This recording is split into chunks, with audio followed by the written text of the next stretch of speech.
guys, Courtney Mermaid here, and welcome back to my channel where I bring you mermaid-related content to help you live life so mermaid. And today's going to be another art video looking at two recent mermaid tail commissions I did over on Instagram. These were both done using my iPad Pro and Sketchbook Pro. And yeah, I had a lot of fun doing these. One was a sketch and one was a full color piece. So the first one we're looking at is the sketch that I did, just straight black and white with a little bit of extra detail. I did actually struggle quite a bit with this first one.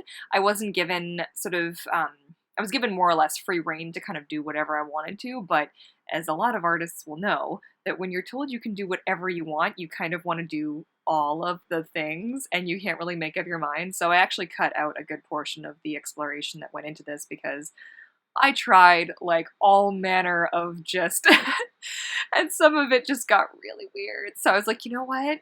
We're just gonna cut it out. Nobody's gonna need to know, except that I'm telling you right now what actually happened.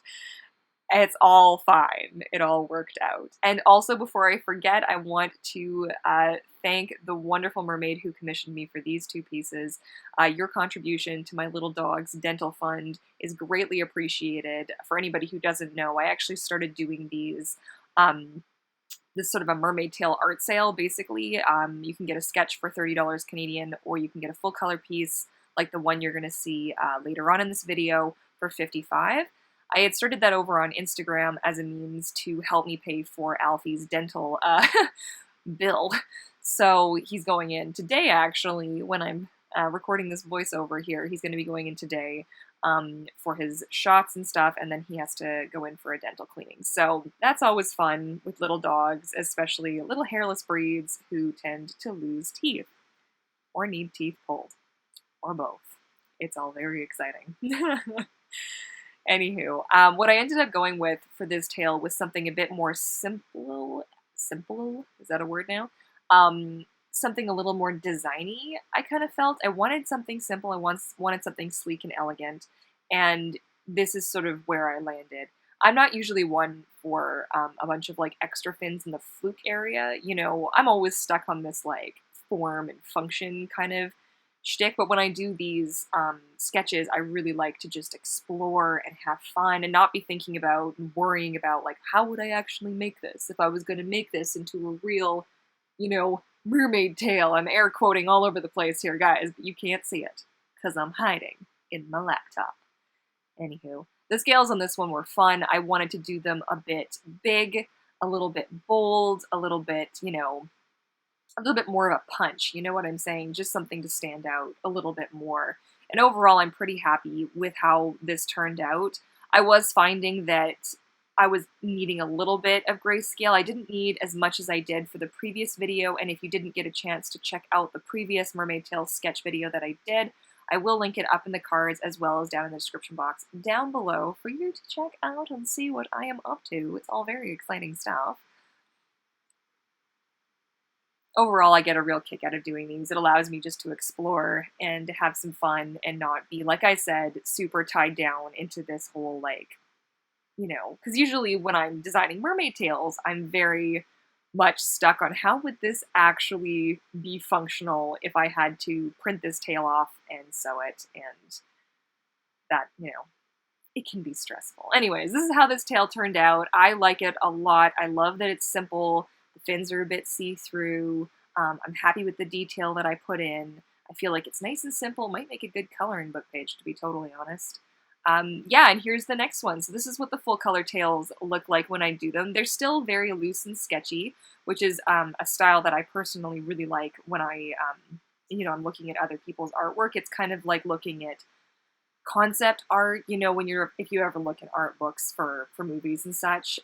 Now, the picture I had to go off of was quite blurry, so I wasn't actually sure what the fins and stuff looked like, but when I was looking up other, because this is actually based off of this mermaid, it's based off of her little fishy, so I went and I took a little gander at some actual betta fish where I could see very clearly all of the fins and stuff, and sort of I started to experiment with different shapes and that kind of thing, and that sort of led me from that first sketch where I thought I knew what I was doing to this sketch where I feel like I know a little bit better what the heck it is I am doing. The trick for this is I got quite lost in all of the little folds and all of the little bitties and all of the little doodads. You'll see in a sec. I end up actually dialing all of this back because there was just so many lines, and I feel like, even I remember now watching this and, the replay of this, I remember thinking to myself, oh geez, Courtney, you might have a little bit too much detail, just like a dot. And I'm really, like, you can see I pause a little bit. I can kind of feel it, but I'm not sure yet really what to do about it. And that's kind of a common thing. And it's okay to get into those, like, little funky kind of spots where you're looking at something and you can feel that it's off, but you don't really know why you're not happy with it or what you don't like. And sometimes you just gotta let it be for just a sec. You just let it be, and then things will start to come together. You'll start to figure it out. You'll start to see, and when you do these sketches, or at least when I do these sketches, I try not to get overly hung up on this, like, must get it right the very first time nonsense, because that's not really how it's ever worked for me. Now, I'm not the exception, nor am I the rule. I'm just an artist who's been doing this for a long time, who has my experiences a certain way, and I know that very often I'll do several sketches. It won't just be one and done kind of a situation. And I know a lot of people pride themselves in being able to do that, but I feel like sometimes you hit the nail on the head, and other times you need more than one. And here you can see now I'm like, okay, what lines are actually important to this? What actually says what I need it to say? I really, I really just, you take your time, you know what I'm saying? You want it to look good, and I really got inspired looking at all the different betta fish and all of the different patterns, and they're such beautiful creatures with their, their flowing fins, and it's just, yeah, it's really, they're really a cool little species. I don't know if me as a mermaid, if I would come back as a betta, I don't know, but, or rather I'd have a tail like that, but it's just so flowy. It's not really for speed and, like, that sort of thing. The scales were fun to do. They're definitely a different style scale than I like to do. I sometimes like to do them very, like, armor plated or a little more sharp and edgy. But those ones were quite fun to do. They're a little bit more fish, a little bit more realistic, I feel like. So now I'm just throwing in some color, going through. What I like to do, and a cool feature that Sketchbook Pro offers, is that you can do this preserve transparency. On each of the layers, there's a tiny little lock with what looks like a checker pattern, and if you hit that, you're actually able to draw on the layer like you see me doing now, without actually going out of the lines, which, if you're like me and you were that kid who used to draw out of all the lines on purpose just to drive everybody crazy, it's sometimes nice. So you can just be fast, you're throwing down some color, you're experimenting, and then you're not like, oh my gosh, I gotta erase, or oh my gosh, I gotta do a thing. I think the only thing I wish that it had was the option to mask things off. And for anybody familiar with Photoshop, you'll know what I mean, where you can take one layer, sometimes even a folder, depending on the version of Photoshop, and you can actually use it to mask off something else. And I use that feature a lot, like very heavily when I'm working on full printable mermaid tail designs.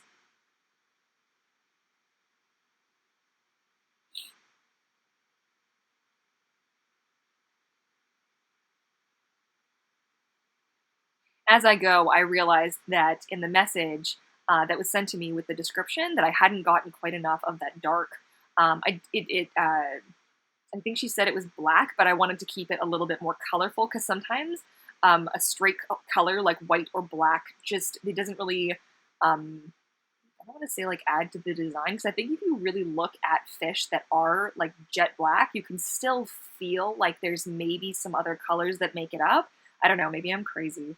Maybe that's just the way my eyes work. I'm not sure. But so, going in and adding some red, a little bit more definition. I use the smudge brush a lot when I'm doing this. So it gives you this cool, like, quick ability to just go in and blend things a little bit nicer.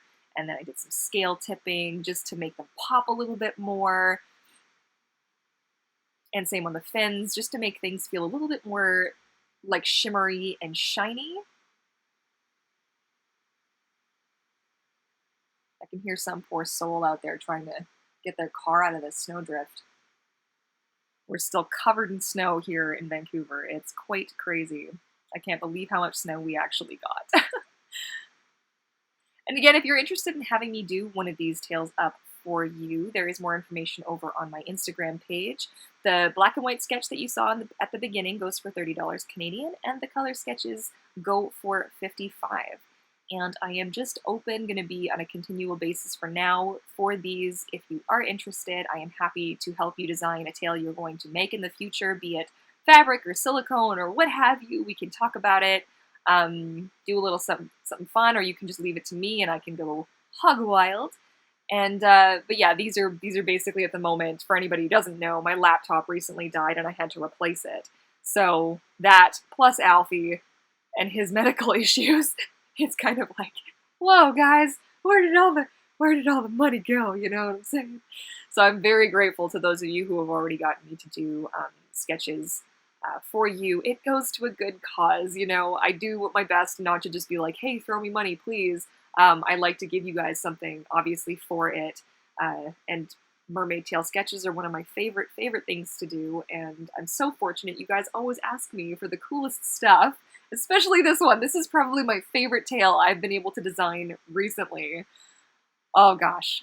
And this is going to be almost wrapping up the video. If you liked today's video, be sure to give it a big thumbs up, and don't forget to hit that subscribe button to join the pod and the bell notification as well, so you never miss an upload. Here is the finished tail. Oh, I'm so happy with how this turned out. And if you don't want to say goodbye just yet, be sure to swim on over to patreonpod.com, our extended pod community. For as little as $1 a month, you gain access to our behind-the-scene private Discord community chat, our monthly private live stream, the behind-the-scenes feed where I post all kinds of good content, the monthly mermaid tail coloring challenge, and more. So be sure to check that out at patreonpod.com. We would love to have you join us. Thanks again for watching, and I look forward to seeing you all in my next video. Happy swimming! Bye!